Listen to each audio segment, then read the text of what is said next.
Hello students, welcome back to grammar class.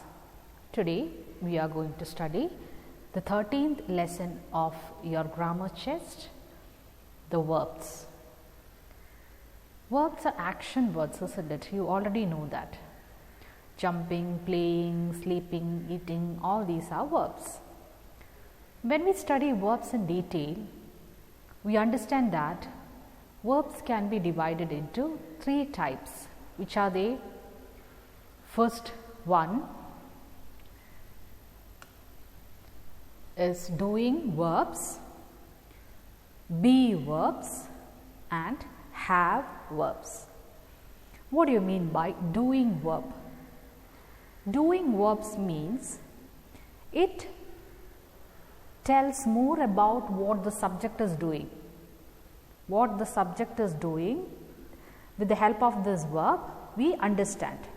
That is called a doing verb. Here example, I eat.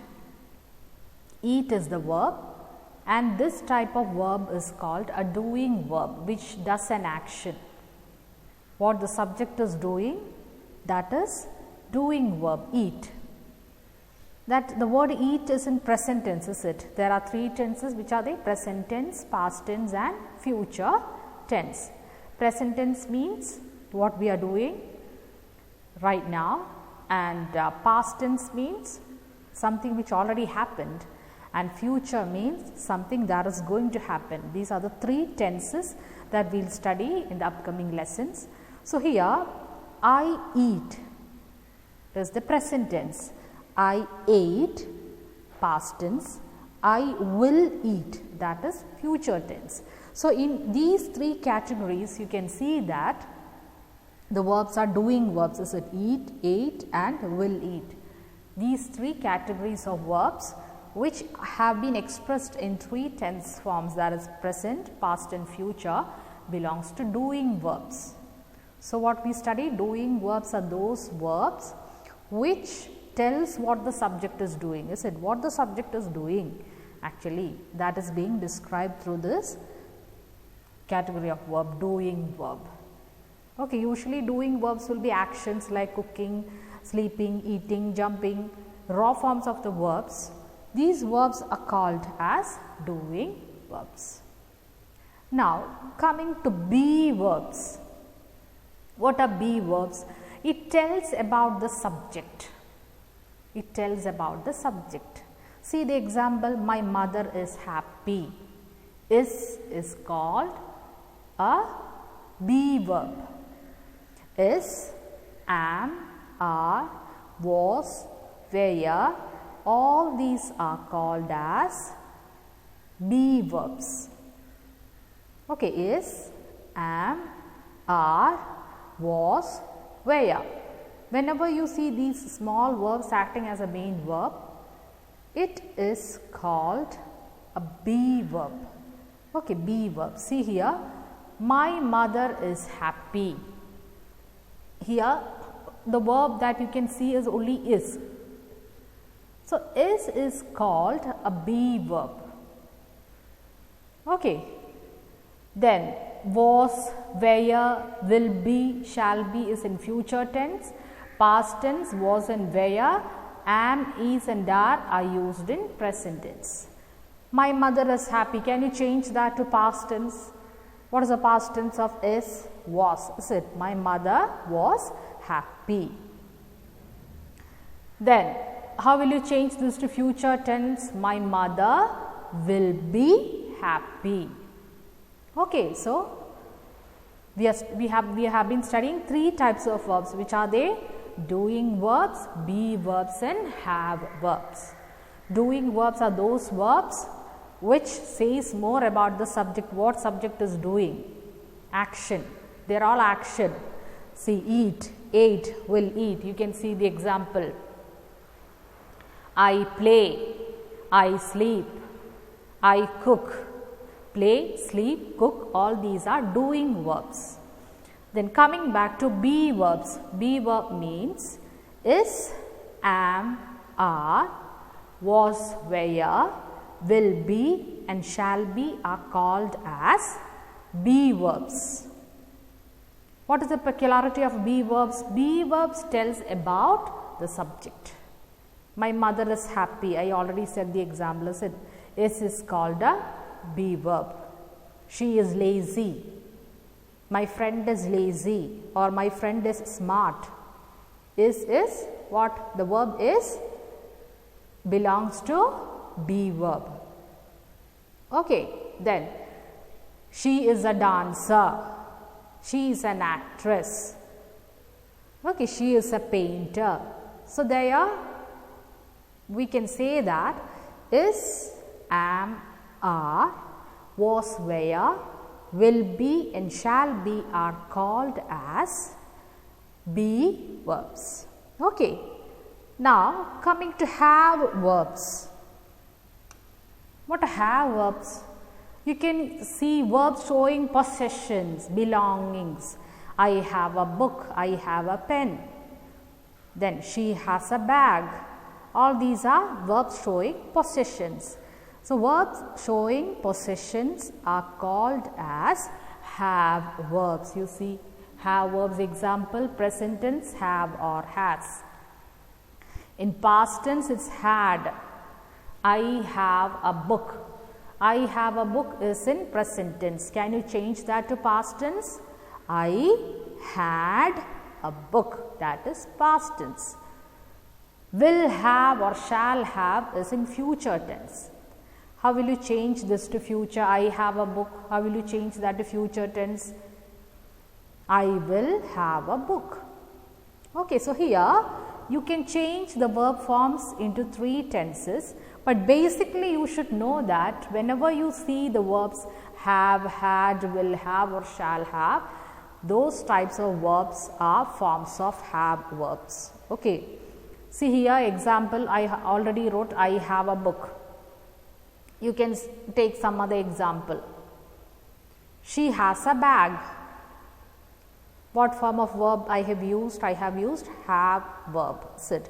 Form of have verbs.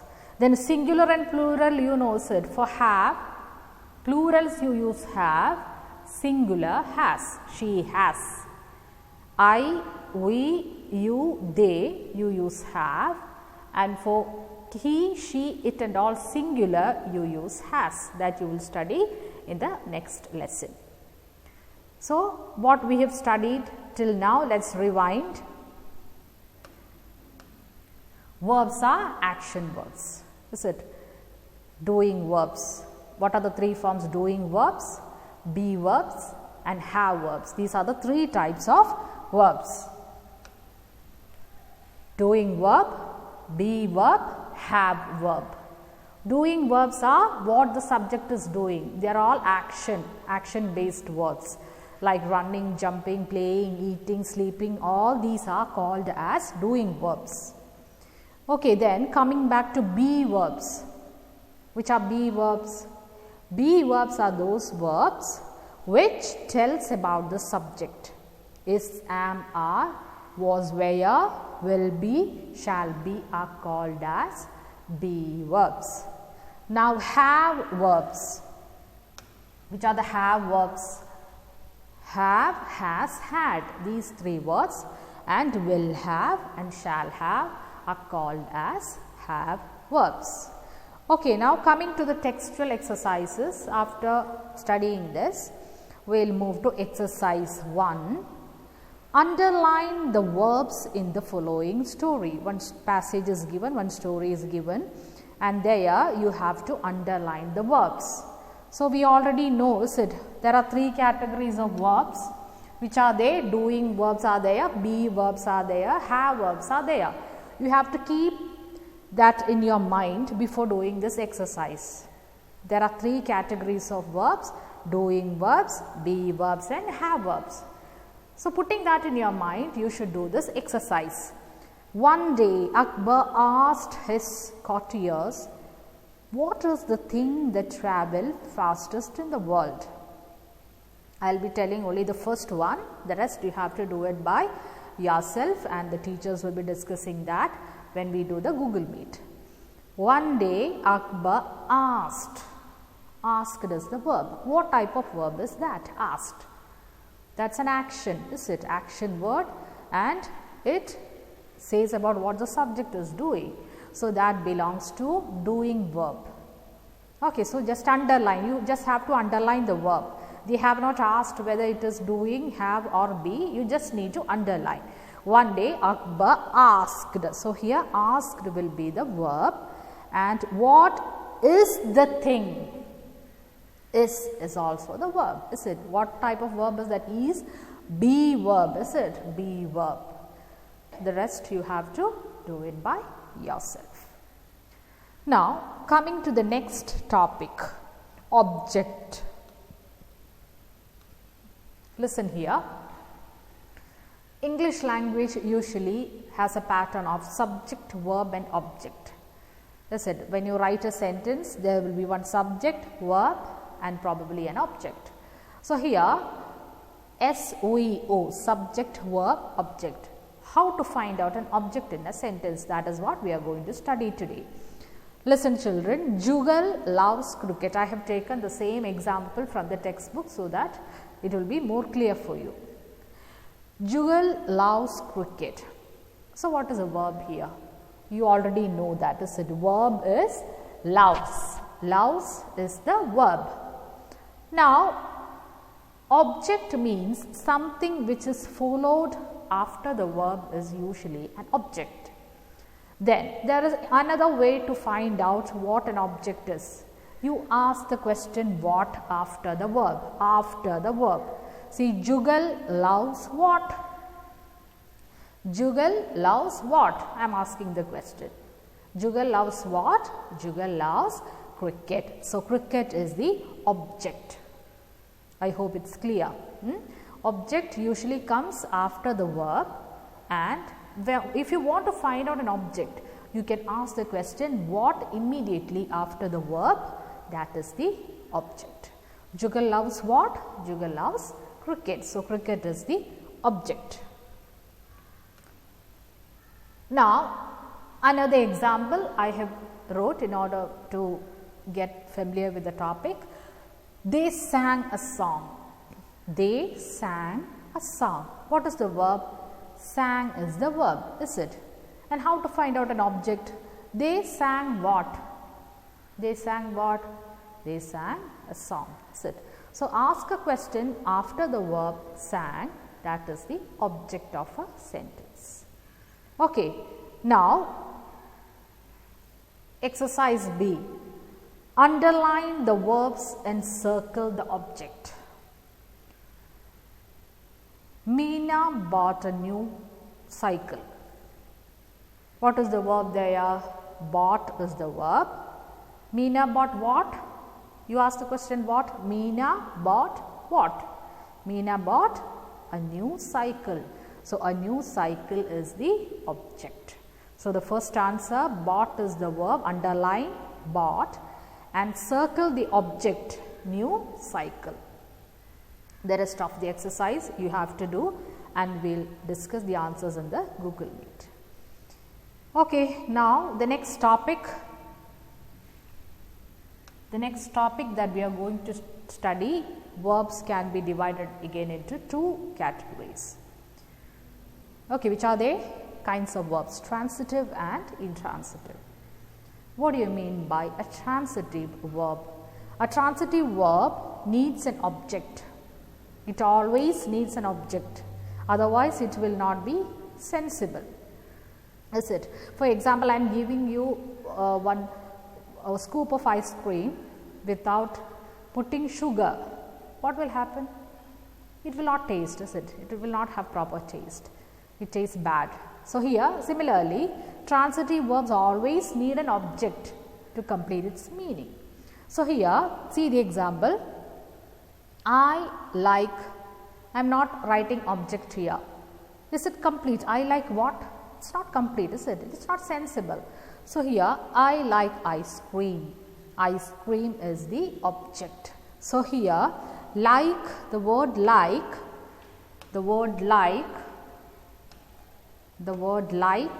is the verb. I am asking the question what? I will get the answer ice cream.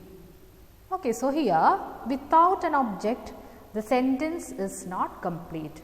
So these type of verbs which need an object to complete its meaning is called a transitive verb. Okay, I hope it's clear. You need somebody to have a sensible sentence here. So here we are adding ice cream, the word ice cream. If you add the word ice cream, it is sensible, is it? I like ice cream. But if I am just stopping, I am just stopping there. It's not sensible, is it? So here it needs an object to complete its meaning. That is called transitive verb. Now coming back to intransitive. What is intransitive means? Which does not need an object, just the opposite of transitive. They don't want an object. They are capable of standing by themselves. They are independent. They are strong. See the example, I walked. I walked means what? It's completed, is it? I walked. You don't want any object to be added. So here these type of verbs which does not need an object are called as intransitive verb. Other example, birds fly. Birds fly. Its complete meaning, birds fly. So you don't have to add something extra in order to form a meaningful sentence. So this is called intransitive verb, verbs which does not require an object. Okay children, so let's revise what we have learned. Verbs can be divided into, which are they? Transitive and intransitive. Then how to find out an object? Immediately after the verb you ask what? The answer will be object. Okay, after studying this subject, verb and object, then only you go to transitive, intransitive, otherwise you will not understand. First you should study what an object is, something which is coming after the verb, and if you ask the question what, the answer will be object always.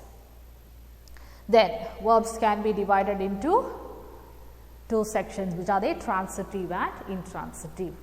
Transitive verbs need an object. Intransitive verbs does not need an object. Then coming back to the textual exercise, underline the verbs and write whether they are transitive or intransitive. First one I will help you. The shopkeeper sold fruits along with other items. The shopkeeper sold. What is the verb there? Sold. You ask the question what? Shopkeeper sold what? What? Fruits, is it? So fruits is the object. So you have to underline salt and what is the object? Fruits. So there is object. You want object to complete its meaning. So it is transitive. Underline sold. Underline the verb. So you have to underline sold and write transitive because you need an object there. Otherwise the meaning is not complete. Okay, the rest we will discuss in the Google Meet. So I hope the lesson is clear. Thank you.